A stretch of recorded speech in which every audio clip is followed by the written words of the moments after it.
Okay, we're on location. 65 Samuel Murnavale just sold after the auction, and a little bit embarrassing. This is the tale of the sale of this property. Stevan, congratulations on the sale. Thanks, guys. It was a good campaign. Like you said, a little bit different to just the bread and butter or what you might read in the paper. But the end result was a good sale. We're going to share that journey with you guys now.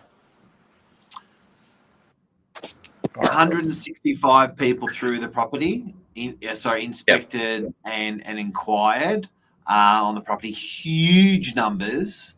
House was downstairs. How many bedrooms? We had on the entry level, you've got a double garage, a little bit of like a landing, or I call it a man cave. The primary level, which is the level I'm standing on now, is your living. You got 3 bedrooms, 2 bathrooms, and then upstairs, like a self-contained, another 1 bedroom plus another bathroom up there. Can we quickly do a little walkthrough, or you want to do that at the end? Yeah, let's do it. Let's do it. Do it now.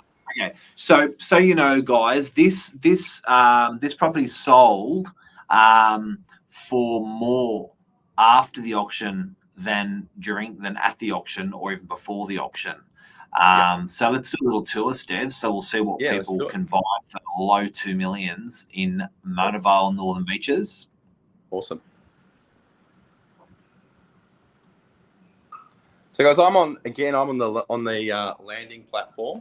Whoops, I'm covering the finger too. Behind me, you can see really, really nice living zone. It's finished with timber floors. It's got a pitched ceiling as well, which just adds to that kind of dimension of size and space with it. Modern kitchen. Northeast aspect through there. And dining zone. I'll take you out also onto the terrace, because it's got a great entertaining terrace. You've got these bifold doors, which open up the whole way in the summertime. This would be absolutely magic. And you come out to this large timber deck. So it's close to 9:15 this morning. You can see the sun coming through. I'll bring us back around. So, Steve, people loved, I guess, or someone coming out of what type of person bought it? Family in this one. And really there was actually two types of demographics looking at the property.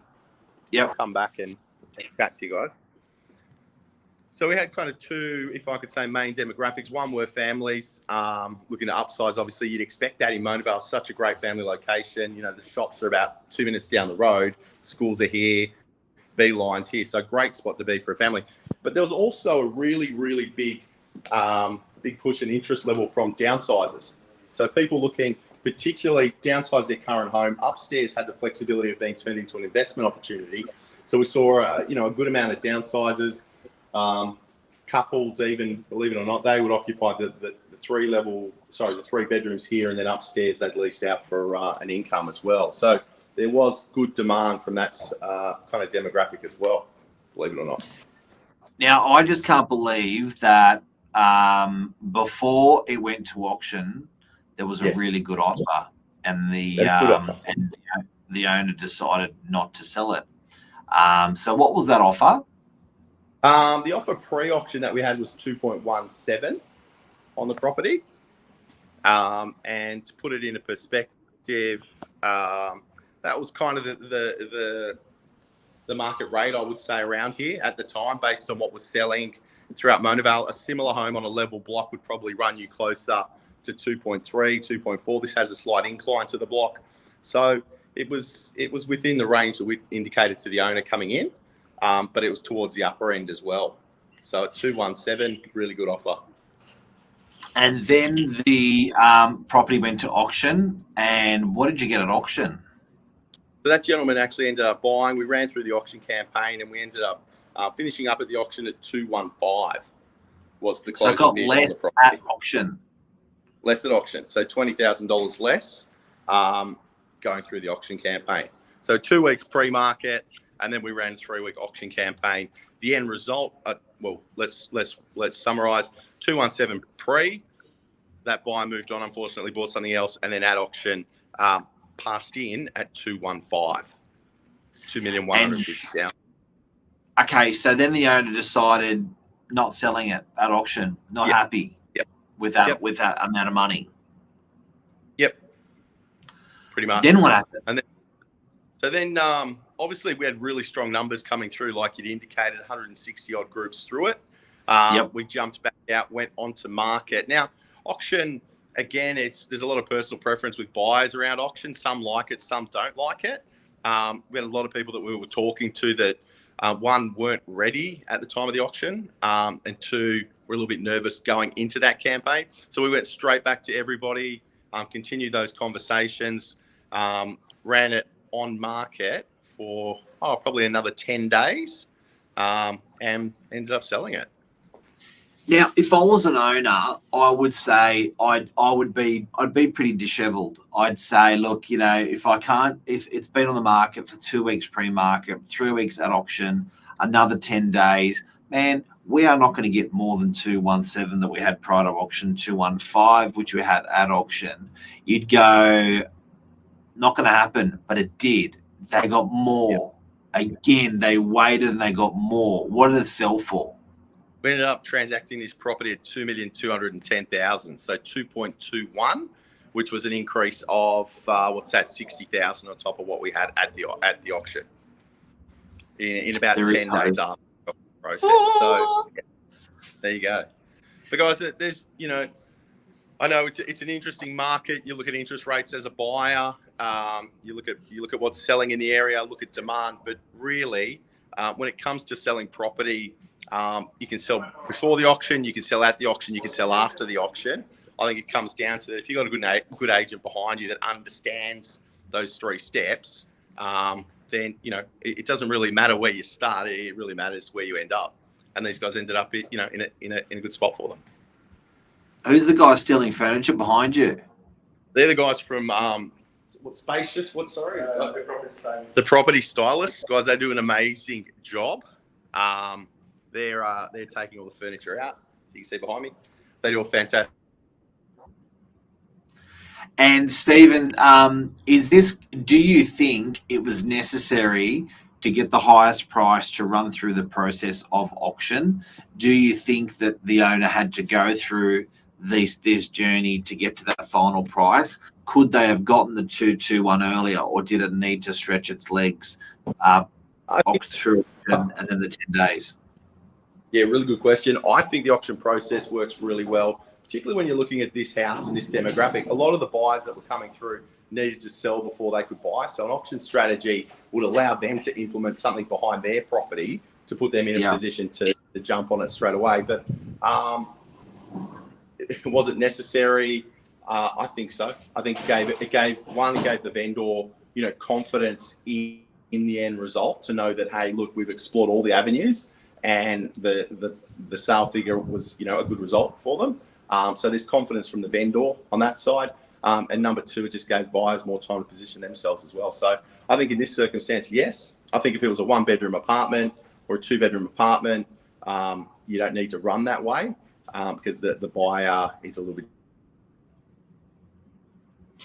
Is there anything on the campaign that you would have changed, or if you were selling again from what you've learned, you would have mapped out the same campaign, same intensity of advertising, same, because you were doing Wednesday showings, Saturday showings, Sunday showings. You were open it was readily available for people to look at. So would you, any other salt or pepper you'd sprinkle on it, or that's it? Stephen's frozen. I got you. You there? We're back. We're here. Is there any other salt or pepper that you'd put on that campaign? Because you were working really hard with 3 times a week it was open, even on Sundays. Or was that like a typical campaign and that's what you recommend to people in Mona Vale? I think for this style of property, you've got to be mindful of who the buyers are. And if they're young families, Saturday is obviously a really busy day, not only with them running around to other open homes, but kids have normally got sport. So, something that we offer here is a Sunday viewing as well. So I think that was really, really key. It did allow most people to come through Saturday, bring the partner or mum and dad on Sunday as well. So I'd recommend that if you are a home seller, Sunday open homes are really, really powerful in the current market. Sunday's a little bit more relaxed as well. You're not rushing as a buyer from property to property to property, and then forgetting what you saw. So I think that was really, really instrumental in helping, get the end result here. Great signage, obviously good photography. The styling goes a long way in promoting a property really well out there. Obviously, the more traditional forms of letterbox dropping is big.